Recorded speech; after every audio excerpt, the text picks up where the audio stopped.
En este momento el presidente electo Gustavo Petro sale aquí de su campus universitario de la Universidad Externado de Colombia. Recordemos que esta universidad tiene un signo trágico y es la toma o la retoma mejor del Palacio de Justicia, donde muchos de los académicos, magistrados fueron víctimas de esta guerra. En el marco de 216 años, 200 años de vida republicana, la plataforma informativa de Costa Televisión América, de una historia en el fondo de una humanidad. Aquí me acompaña un profesor, dentro de los que recuerdo, profesor Cohen, que me dio clases de matemáticas, cálculo y algo así, no aprendí.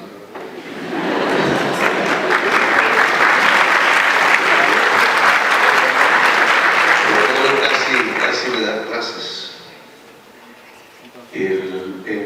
Varios de esos profesores no nos acompañan, murieron, y algunos violentamente. Mi director de tesis, que fue director de tesis también conjuntamente, aquí me acompañan dos compañeros míos, César Sánchez y Jorge Iván Mula. Jorge Iván Mula fue compañero mío de tesis. Y el director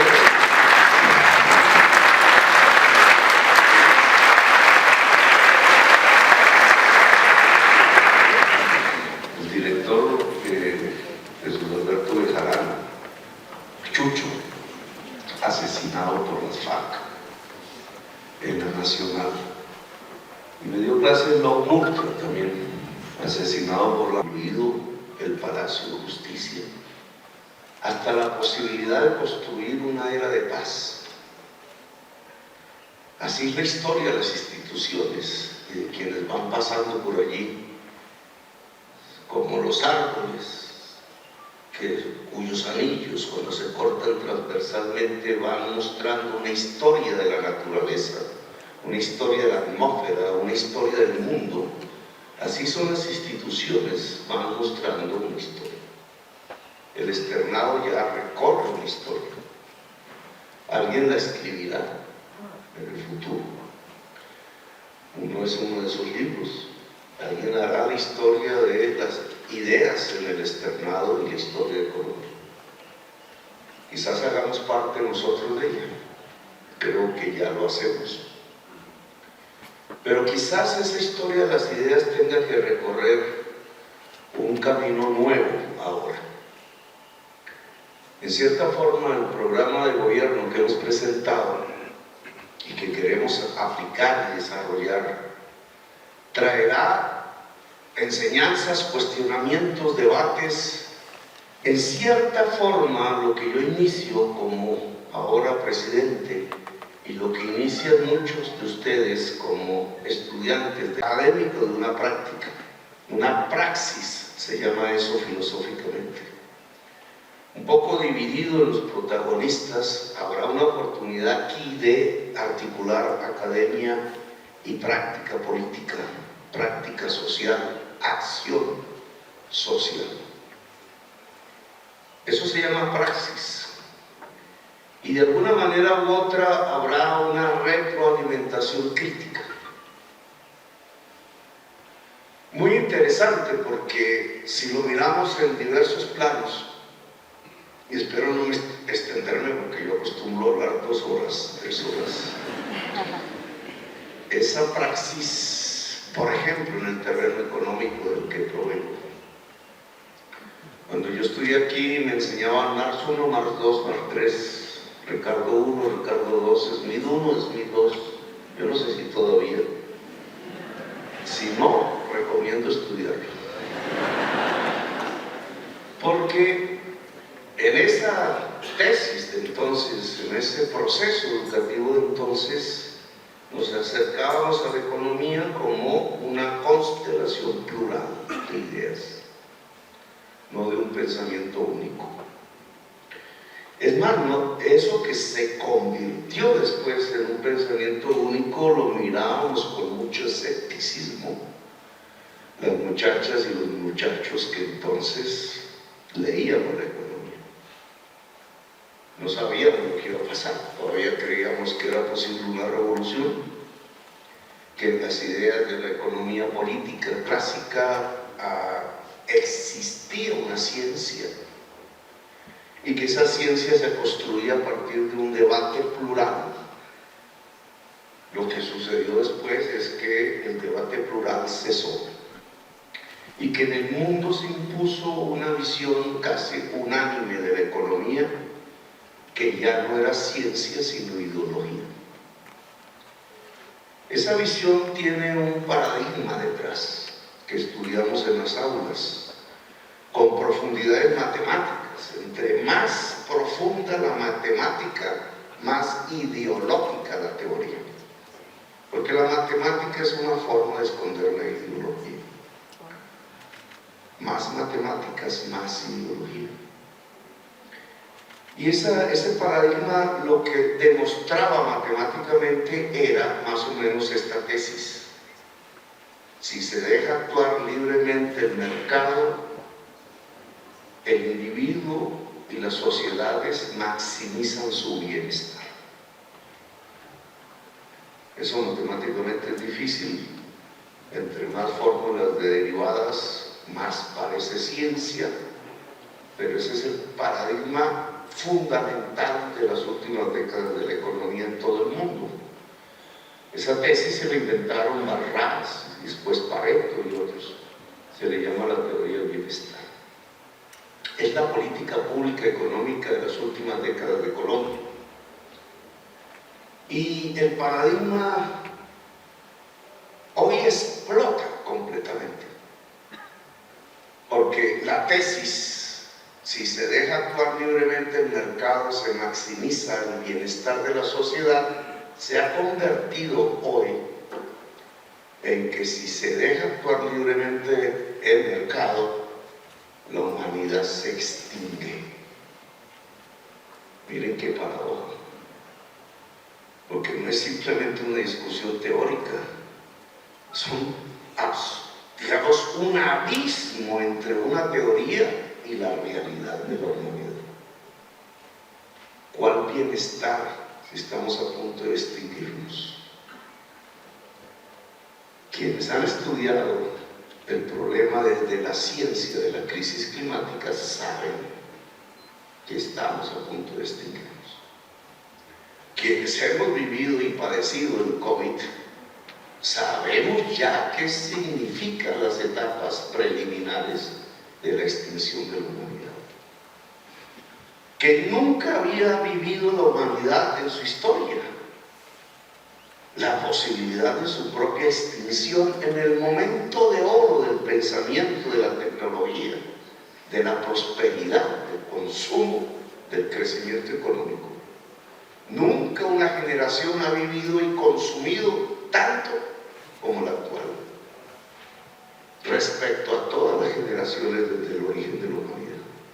Entonces estamos ante el derrumbe de un paradigma, el que estudiamos nosotros como economistas y se volvió dominante. Una invitación a pensar desde la economía lo que viene.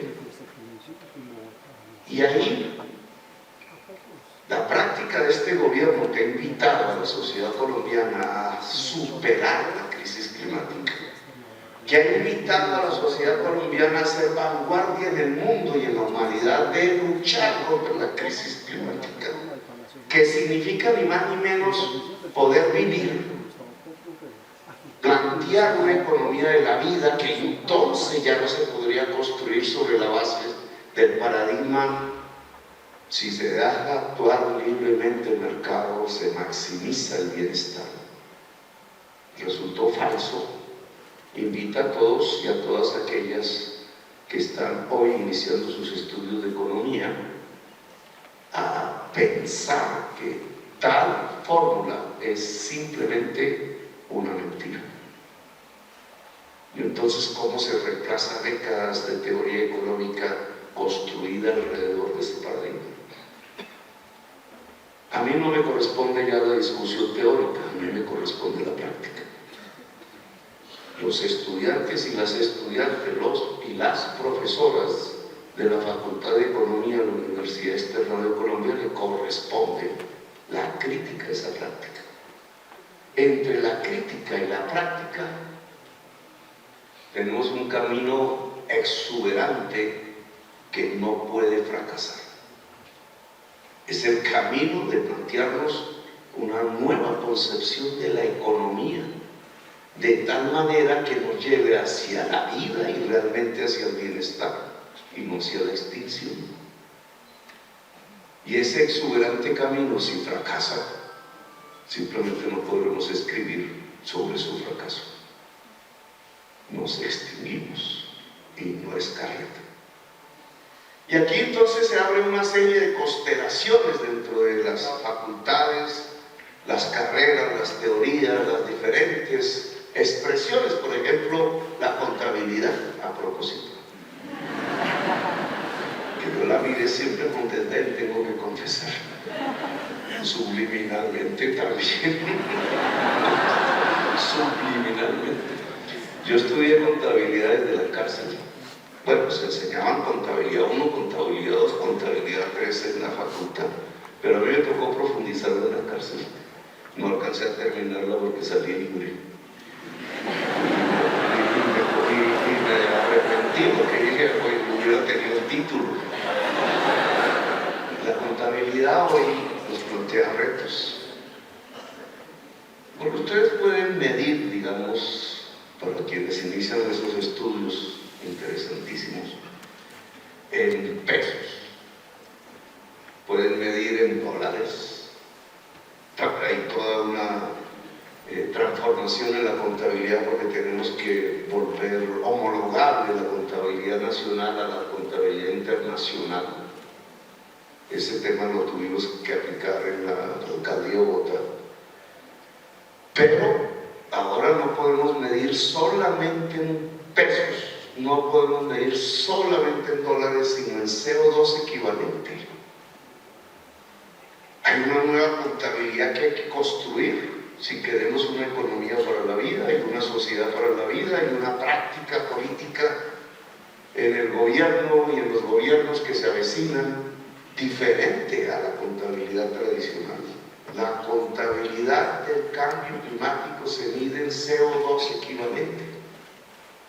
Cada actividad nuestra, desde la mínima hasta la más compleja, tiene una contabilidad que, si es positiva en términos de emisiones CO2 a la atmósfera, y el volumen cada vez más, simplemente significa nuestra muerte y nuestra extinción. Fíjense en qué nuevo campo se desarrolla, o hay que desarrollar, porque esto hasta ahora es balbuciente en el mundo, la contabilidad del cambio climático. Las nuevas matemáticas en términos de CO2, la implicación que tiene sobre la química de la atmósfera y por tanto sobre nuestra vida. O podríamos pensar en términos de turismo, que también yo veía con desdén. Las niñas más bonitas del externado estudiaban el turismo en aquel entonces.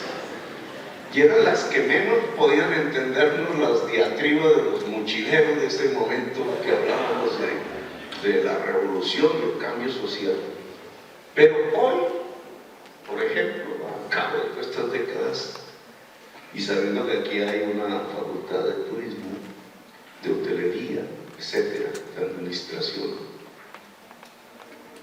a Colombia en el corto plazo, si quiere salirse del petróleo y del carbón, solo la salva el turismo, en el corto plazo.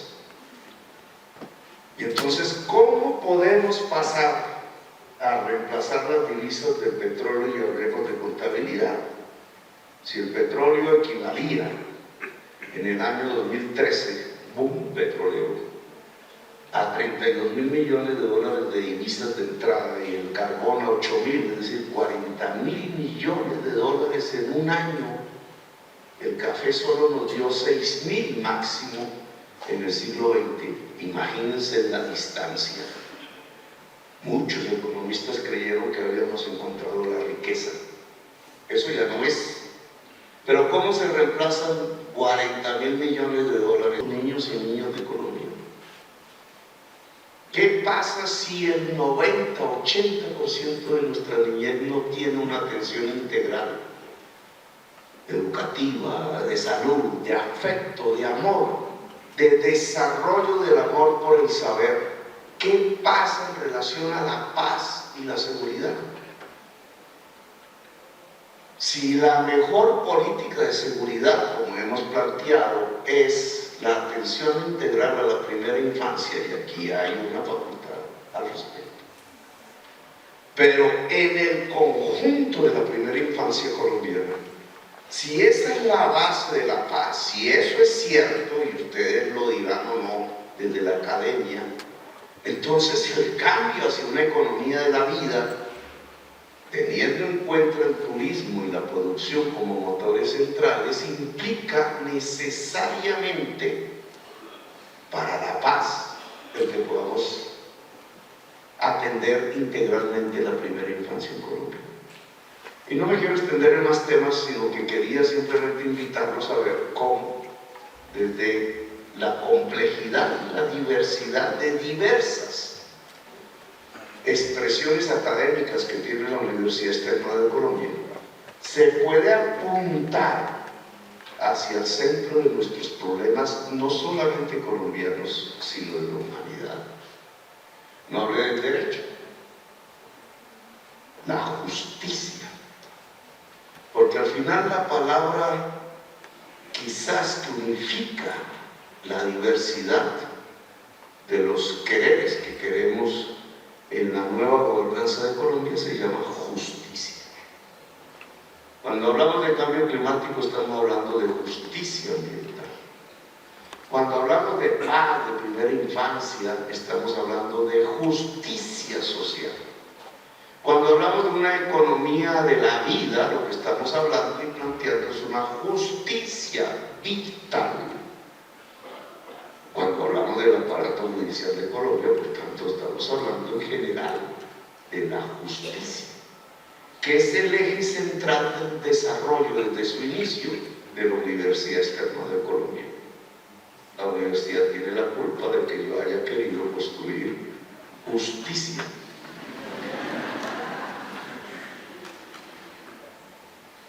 La universidad, por tanto, el conocimiento, por tanto, ustedes como detentores, sea desde el inicio, sea como profesores, de las posibilidades de criticar el pensamiento y de criticar la práctica política y social, están en el centro entonces de nuestra motivación y de nuestros quereres.